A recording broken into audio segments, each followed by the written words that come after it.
আসসালামু আলাইকুম, সবাই কেমন আছেন? নতুন আরেকটা ভিডিওতে সবাইকে স্বাগত জানাই। আশা করি যে যেখানে আছেন সবাই ভালো আছেন, সুস্থ আছেন। আজকের আবহাওয়াটা এত সুন্দর, আসলে আজকে না প্রায়ই এরকম সুন্দর আবহাওয়া থাকে, তবে আজকে এত সুন্দর বাইরে একটা বাতাস হচ্ছিল। আর ফ্লোরিডাতে তো এখন পর্যন্ত কোনো শীতের দেখা নেই। চাইলেই আপনি ইচ্ছা করলেই যেকোনো একটা নরমাল ধরনের ড্রেস পরে বাইরে চলে যেতে পারেন।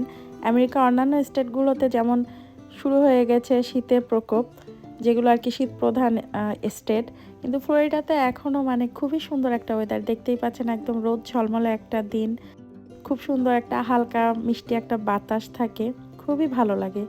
অন্যান্য স্টেটগুলোতে থাকলে এখন দেখা যেত হয়তো বা অনেক জামা কাপড় শীতের পরে বের হতে হতো। এখানে চাইলেই একটা যে কোনো নর্মাল জামা কাপড় পরে বাইরে চলে যাওয়া যায়, খুবই ভালো লাগে। তো হাইওয়ে থেকে আমরা এই যে লোকাল রাস্তায় চলে এসেছি। এখান থেকে যাব একটা কফি শপে, ওইখান থেকে একটু কফি নিয়ে তারপরে হচ্ছে যাব আমরা গার্ডেন্স মলে। তো দুপুরবেলা হবার কারণে রাস্তাঘাটে একটু গাড়ি ঘোড়া কম, সকালের দিকে আর বিকালের দিকে একটু ট্রাফিকটা বেশি থাকে, কিন্তু এই সময়টাতে রাস্তাঘাট দেখতেই পাচ্ছেন একদম পুরোটাই ফাঁকা বলতে গেলে, গাড়ির তেমন চাপ নেই। আর এখানে তো আসলে ওইভাবে ট্রাফিকটা থাকে না, দেখা যায় ট্রাফিক সিগনালে একটু হয়তো বা গাড়ির ভিড় থাকে। যেমন এখানে দেখতে পাচ্ছেন সিগন্যাল লাইটের কারণে রাস্তার অন্য পাশে গাড়ির একটা দীর্ঘ লাইন ছিল, কিন্তু এই সাইডটা আবার আমরা খুব সুন্দর মতোই চালিয়ে যাচ্ছিলাম। আজকে আসলে মলে যাওয়ার জন্য প্ল্যান করে বের হইনি, আসলে এসেছিলাম মলের পাশেই অন্য আরেকটা কাজে। তো ভাবলাম যেহেতু গার্ডেন্স মল আর আমাদের কাজের জায়গাটা পাশাপাশি, তো একটুখানি যে ঘুরে দেখে আসি। মানে অনেক দিন যেহেতু আসা হয় না, তো ফুড কোর্ট আছে, ওখানে যে একটু খাবার খেয়ে তারপর হচ্ছে বাসায় যাব। আর সেই সাথে যেহেতু অনেক দিন আসা হয় না, তো ভাবলাম একটু দু একটা দোকানে একটু ঘুরে দেখি যদি কোনো কিছু ডিলে বা সেলে পাওয়া যায় আর কি। তো এই সময়টাতে দেখা যায় প্রচুর পরিমাণে দোকানে সেল থাকে, অনেক সুন্দর সুন্দর জিনিসপত্র আসে, নতুন জিনিসপত্র আসে, যেহেতু ক্রিসমাস সামনে, এরপরে হচ্ছে থ্যাঙ্কস গিভিং, এই উপলক্ষে খুব সুন্দর সুন্দর কিছু জিনিসপত্র থাকে দোকানগুলোতে, এবং সেই সাথে প্রচুর পরিমাণে সেলও থাকে। এই যে আমরা চলে এসেছি মলের দিকে, এটা হচ্ছে মলের অন্য সাইডের পাশটা, খুবই সুন্দর সাজানো গোছানো একটা জায়গা। ফ্লোরিডাতে তো এমনিতেও সব কিছুই একটু পরিপাটি গোছানো থাকে, একটু ময়লা টয়লা কম থাকে রাস্তাঘাটে, দেখছেন একটা কোনো ময়লা নেই। এই যে রাস্তা দিয়ে যাচ্ছে কোনো ময়লা নেই, একটু দূরে দূরেই মানে ময়লা রাখার জন্য ডাস্টবিন থাকে আলাদা করে। রাস্তাঘাট খুবই পরিষ্কার থাকে এবং আজকের আবহাওয়ার কারণেও মনে হয় খুব সুন্দর লাগছিল। আর ওই যে দেখতে পাচ্ছেন মলের পাশেই হচ্ছে পুলিশের গাড়ি রাখা। এখানে এই যে এই ধরনের মল, শপিং মলগুলো থেকে শুরু করে গ্রোসারি স্টোরগুলো যে আছে, টার্গেট, ওয়ালমার্ট, এইসবের বাইরে কিন্তু এরকম পুলিশের গাড়ি থাকে নিরাপত্তার জন্য। কিন্তু আমি কোলসে বেশ কিছুদিন জব করেছিলাম, সেটাও কিন্তু বেশ বড়ই একটা রিটেল শপ, সেখানে কোনো পুলিশের গাড়ি ছিল না, এবং আমার সেখানে বেশ মজার একটা অভিজ্ঞতা হয়, সেটা আজকে আপনাদের সাথে গল্প করি। সেটা হচ্ছে গিয়ে আমি তো ফ্রন্ট রেজিস্টারে ছিলাম কাস্টমার অ্যাসোসিয়েট হিসেবে। তো একদিন দেখি, জব করছি, একদিন দেখি হুডি পরা একটা খুব কম বয়স্ক একটা ছেলে, খুব বেশি বয়স না, 18 থেকে 20 বছর বয়স হবে। তো সে এসে কোনো ট্রলি টলি কিছুই নিল না, মানে শপিং কার্ট কিছু না নিয়েই, যেখানে আর কি ছেলেদের ব্র্যান্ডের ভালো জিনিসপত্রগুলো বিক্রি হয়, তো ম্যানসের যে সেকশন, ওইখানে যে কালেকশনগুলো থাকে, ওখানে লিভাইস, নাইক এগুলো ছিল, জামা, জুতো, তারপরে মানে ছেলেদের যত সুন্দর জিনিসপত্র আছে ওই দিকে আর কি চলে গেল। তো এটা তো অনেক বড় একটা রিটেল স্টোর, আসলে ওইভাবে তো কারো দিকে তাকিয়ে থাকা যায় না, অনেক কাস্টমার আছে ওইখানে।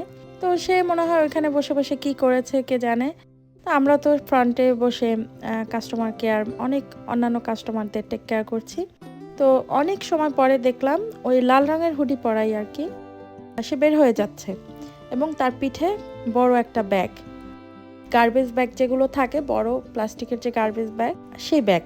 তো ওই ব্যাগটা তো ভাঁজ করে পকেটে করে নিয়ে এসেছিল মনে হয়, তো চলে যাচ্ছে। তো তখন আমার ম্যানেজার আর কি দেখে বলল, you are not going to pay the bill, কিন্তু সে যেন কিছুই শুনছে না, সে চুপ করে আস্তে করে বের হয়ে গেল, কোনো কথা বলল না, কিছু উত্তরও দিল না, সে আস্তে করে বের হয়ে গেল। তবে কোলসের বাইরে কোনো পুলিশের কার ছিল না, তো আমরা কেউ আর কি তার কাছেই যাইনি। এর কারণটা হচ্ছে তাকে আটকানোর চেষ্টাও করিনি, কারণ আমাদের যখন জব হয়েছিল, তখন আমরা যখন ওরিয়েন্টেশনে ছিলাম, তখনই আর কি আমাদের ওখানে বলাই ছিল যে কেউ যদি এরকম করে তো আমরা গিয়ে কাউকে আর কি জোর করতে পারি না তাকে বিল দেওয়ার জন্য বা ফোর্স করব না, কারণ এটা হচ্ছে আমাদের সেফটির জন্য। কারণ এখানকার অনেক মানুষের কাছেই দেখা যায় তাদের নিরাপত্তার জন্য বলেন বা যে কোনো ভালো মন্দ কাজের জন্যই বলেন, তাদের কাছে আর কি বিভিন্ন ধরনের আগ্নেয়াস্ত্র থাকে বা থাকতে পারে আর কি। আমরা আসলে জানি না কার কাছে কি আছে না আছে। তো এটা আর কি নিজেদের নিরাপত্তার জন্যই কেউ দোকান থেকে কিছু নিয়ে বিল না দিয়ে বের হয়ে গেলে তাকে যে তুমি টাচ করতে পারবা না বা জোর করা যায় না আর কি। কারণ এতে করে কোনো কর্মচারীর ক্ষতি হয়ে গেলে তখন তারা দেখা যায় এখানে আবার সু করে ওই দোকানকে। তো তখন দেখা যায় ওই দোকান থেকে অনেক বড় পরিমাণের আর কি অ্যামাউন্ট চলে যায় ওই কেউ যদি সু করে, বা কেউ যদি ধরেন মারাও যেতে পারে, কারণ বলা যায় না কার কাছে কী ধরনের জিনিস আছে বা কিভাবে কি ঝামেলা হয়ে যেতে পারে। এই কারণে স্ট্রিক্টলি বলাই যে কাউকে জোর করা যাবে না বিল দেওয়ার জন্য বা কিছু করার জন্য। আর এটা আসলে সবাই তো আর করে না, কিছু কিছু মানুষে করে। তো ওইটা আমি দেখছিলাম, মানে পরে আমার আর কি অ্যাসিস্ট্যান্ট ম্যানেজারকে কল দেয়। ম্যানেজার আবার ওই যে অ্যাসেট প্রোটেকশন যেটা থাকে, এটা তো প্রত্যেকটা দোকানেই থাকে, অ্যাসেট প্রোটেকশন নামে একটা টিম থাকে। তো তাদের কল দিল, তার আপার ম্যানেজমেন্টকে সবাইকে কল দিয়ে বললো এবং বলল যে এই লোক নাকি আরও একবার এরকম এসেছিল এবং একটা ব্যাকপ্যাক নিয়ে পুরো করে সে এই জিনিসপত্র নিয়ে চলে গিয়েছিল। তো দেখছিলাম আর মানে একদম আমার চোখের সামনে এই ব্যাপারটা হয়েছিল। আমি কখনোই এইভাবে এইরকম ঘটনার চোখে দেখিনি, একদম পাশ থেকেই হয়েছিল। আর দেখছিলাম যে জিনিসটা কত মানুষ এসে বিল দিয়ে যাচ্ছে, তাদের প্রয়োজনীয় জিনিস নিয়ে যাচ্ছে, আর ওই ছেলেটা, মানে ছেলেই বলবো আমি কারণ একদম বয়স কম, সে এক ব্যাগ ভর্তি জিনিস নিয়ে গেল এবং বিল দিল না। মানে এই জিনিসগুলো যে কিভাবে মানুষ করে, আমি এখানে মানে ওই মানুষটার গায়ের রং টং নিয়ে কিছু বলতে চাই না, যারা বুঝার তারা বুঝে নেবেন।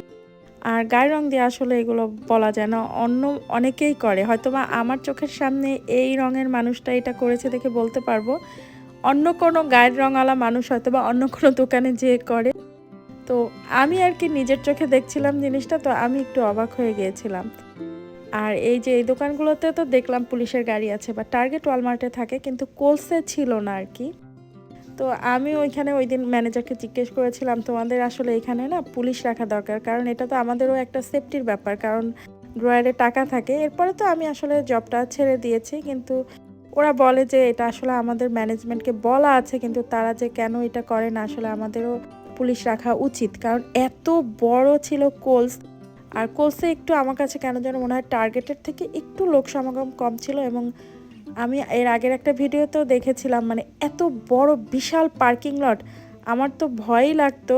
রাতে একবার আমার ক্লোজিং হয়েছিল পার্কিং লটে, মানে কোনো মানুষ নাই, অল্প কয়েকটা কাস্টমারের গাড়ি, সেই সাথে আমাদের কয়েকটা গাড়ি। এখানে তো প্রচুর জায়গা নিয়ে এক একটা রিটেল স্টোর, সেই সাথে অনেক পার্কিং লটের জন্য অনেক জায়গা থাকে, তো খালি জায়গা থাকে। তো এই উদ্দেশ্য নিয়ে যারা আর কি দোকানের ভিতর ঢুকতে পারে তারা তো আরও অনেক কিছুও করতে পারে, যারা বের হয়ে যেতে পারে তাদের কাছ থেকে জিনিসপত্র নিয়ে যেতে পারে। আসলে ভালো মন্দ নিয়েই আর কি এই অবস্থা। তো আমেরিকার হচ্ছে এই সিস্টেম, চোখের সামনে চুরি হতে দেখলেও অনেক সময় অনেক কিছু বলা যায় না। আর একটু আগে দেখতে পাচ্ছিলেন এই একটা ব্যাপার আমার খুবই ভালো লাগে, যে এখানে লিফটে ওঠার আগে সবাই নেমে গেল, তারপর আমরা যে লিফটে উঠলাম। এই জিনিসটা এখানে ভালো লাগে, ভালো যেমন আছে তেমনি মন্দও আছে, কিন্তু আমরা আসলে সবসময় ভালোটা দেখি তো ভালোটা বলি, এজন্য ভালোটাই সবাই জানে। বিদেশে আসলে যে সবই ভালো তা না, ভালো মন্দ নিয়েই দেশ অথবা বিদেশ, কারণ কোনো মানুষই আসলে, আর মানুষ নিয়েই তো এই দুনিয়া, কোনো মানুষই আসলে আমরা ফেরেশতা না। আমাদের মধ্যে ভালোটাও যেমন আছে খারাপটাও আছে, তবে আমাদের চেষ্টা করতে হবে ভালো জিনিসটাকে নেওয়ার, ভালো জিনিসটাকে দেখে সেটা শেখার। সব কিছু নিয়েই আসলে আমরা, ভালো মন্দ নিয়েই এই পৃথিবীর মানুষ।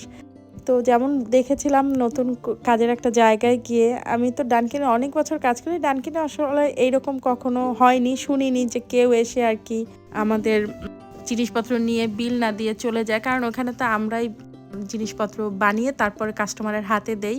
আর এই রিটেল স্টোরে তো হচ্ছে গিয়ে জিনিসপত্র নিয়ে তারপরে হচ্ছে আমাদের কাছে আসে বিল দেওয়ার জন্য। তো উনি তো হনহন করে বের হয়ে চলে গেল। আর এই যে হাইওয়েতে যাচ্ছি, আজকে আমার হাজব্যান্ড ছিল সাথে, সেই ড্রাইভ করে নিয়ে গিয়েছিল আমাকে। আমার প্রথম এত ভয় লাগতো হাইওয়েতে ড্রাইভ করতে, তবে এখন ঠিক হয়ে গিয়েছে, এখন নিজেও আমি হাইওয়েতে ড্রাইভ করতে পারি, ভয়টা একটু কমেছে। আগে তো গাড়ি চালাতেই ভয় পেতাম, বাট এখন এই হাইওয়ে দিয়েও একটু একটু করে আর কি অভ্যাস করে নিচ্ছি। কারণ এই বিদেশের বাড়িতে এই গাড়ি চালানো ছাড়া দেখতেই পাচ্ছেন এখানে তো রিক্সা নেই, বিশেষ করে আউট অফ স্টেটগুলোতে, নিউ ইয়র্কের বাইরে মানে বড় শহরের বাইরে গাড়ি ছাড়া আসলে চলার কোনো উপায় নেই। আর গাড়ি লাগবেই। বাস আছে যদিও, কিন্তু খুবই কম। তার জন্য আবার অনেক সময় বসে থাকতে হয়, ওয়েট করতে হয়, তো সময়টা নষ্ট হয়। এই কারণে দেখা যায় গাড়িটাই সবাই ব্যবহার করে। উবারও আছে, কিন্তু তার জন্য তো আবার খরচ করতে হয়। তো আর নিজে যদি একটু কষ্ট করে গাড়ি চালানোটা একটু শেখানো যায় আর সাহস করে যদি একটু রাস্তায় নামা যায় ড্রাইভ করার জন্য, তো দেখা যায় ওই টাকাটা আর কি সেভ হয়, আমার নিজের ইচ্ছে মতো চলাফেরাও করা যায়। তো এখন বাসার দিকে চলে যাচ্ছি আমরা। সবাই ভালো থাকবেন। নতুন আরেকটা ভিডিওতে সবার সাথে আবার অনেক গল্প হবে। আজকে যেমন আমি এখানকার আমার একটা অভিজ্ঞতার কথা বললাম, যে আপনি যে কোনো দোকানে দেখছেন যে নিয়ে যাচ্ছে, আপনি যদি সেই দোকানে জব করেন, চাইলেই আপনি তাকে আর কি ধরতে পারবেন না বা কিছু বলতে পারবেন না। এটাও আমার একটা নতুন অভিজ্ঞতা হয়েছিল, সেটাই আপনাদের সাথে আজকে গল্পের মাধ্যমে শেয়ার করলাম। আর আমার ভিডিওটা কেমন লাগলো জানাবেন, ভালো লাগলে একটা লাইক করে দেবেন। সবাই ভালো থাকবেন, সুস্থ থাকবেন। নতুন আরেকটা ভিডিওতে আবার অনেক গল্প হবে। আল্লাহ হাফিজ।